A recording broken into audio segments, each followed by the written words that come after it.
যেই মেয়ে তার স্বামীর সম্মানকে নিচু করে সে তার স্বামীর সম্মানকে নিচু করে না, সে তার নিজের সম্মানকে নিচু করে। এটা মেয়েরা বোঝে না। আমার স্বামী আমার সম্মানের জায়গা। আমার স্বামী ভালো থাকলে আমি ভালো, আমার স্বামী খারাপ থাকলে আমি খারাপ। আমার স্বামীর সম্মান বাড়লে আমার সম্মান বাড়বে, আমার স্বামীর সম্মান কমলে আমার সম্মান কমবে। ঠিক কিনা বলেন? আমার স্বামী খারাপ হলেও আমার স্বামী ভালো হলেও আমার স্বামীটাই তো আমার। ঠিক কিনা বলেন? বিবাহিত হওয়ার পরে মেয়েরা কোন ভুল করে যে ভুলের জন্য তার জীবনটা নষ্ট হয়ে যায়? 1 নাম্বার, বিয়ের পরে প্রথম ভুল একজন মেয়ের জীবনে স্বামীর অবাধ্য হওয়া। স্বামীর অবাধ্য হওয়ার মতো বড় অন্যায় পৃথিবীতে একজন মেয়ের জন্য সেকেন্ড আর কোনো কিছু হতে পারে না। যেই মেয়ে স্বামীর অবাধ্য, আপনি লিখে রাখেন তার জীবনের সুখ সে কোথাও খুঁজে পাবে না।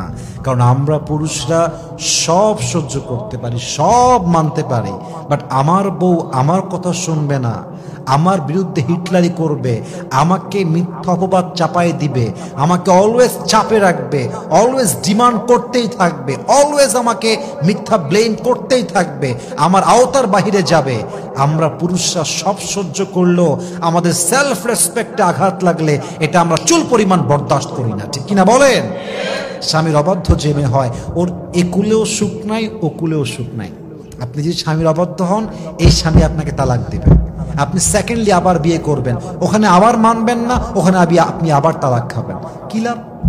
অতএব বিনয়ী হন, স্বামীর কাছে নিজেকে একদম বিলীন করে দেন। স্বামী আমাকে যা বলবে হালাল হলে আমি মানতে বাধ্য। ঠিক কিনা বলেন?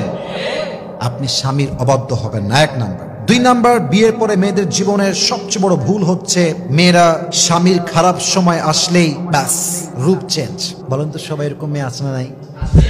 ভালো সময় আসলে স্বামীকে বলে আই লাভ ইউ জান, তোমার মতো ভালো কেউ হতে পারে না, তুমি সফল পুরুষ, তুমি আমার জীবনের সবচেয়ে সেরা মানুষ। আর খারাপ সময় আসলেই যেই বউটা স্বামীকে সবচেয়ে বেশি ভালোবাসতো সেই বউটার রূপটা পর্যন্ত চেঞ্জ হয়ে যায়। ঠিক কিনা বলেন? আমি আমার পার্সোনাল লাইফে দেখেছি, এটা আমি কখনো এর আগে বলি নাই, আজকে বলছি ফার্স্ট টাইম। আমি আমার পার্সোনাল লাইফে দেখেছি যেই মেয়েরা স্বামীর সঙ্গে খারাপ সময় দিয়েছে, তার হাতটা শক্ত করে ধরেছে, তার পাশে দাঁড়িয়েছে এবং সাপোর্টিভ একটা রোল প্লে করেছে, আল্লাহ তাকে সুখের জীবন দিয়েছে। একটা সময় গিয়ে সে সুখের জীবন পেয়েছে, একটা সময় গিয়ে তার স্বামীকে আল্লাহ তাআলা সামর্থ্যবান বানিয়েছেন। আর যেই মেয়েটা স্বামীর সঙ্গে বেঈমানি করেছে, স্বামীর সঙ্গে খারাপ সময় রূপ চেঞ্জ করেছে, একটা সময় আসে এমন যখন এই মেয়েটা কোথাও আর ঠাঁই পায় না। ঠিক কিনা বলেন? স্বামীর খারাপ সময় আসলে don't change your character, don't change your face, change করবেন না। স্বামীর ভালো হলেও আমি আছি, স্বামীর খারাপ হলেও আছি।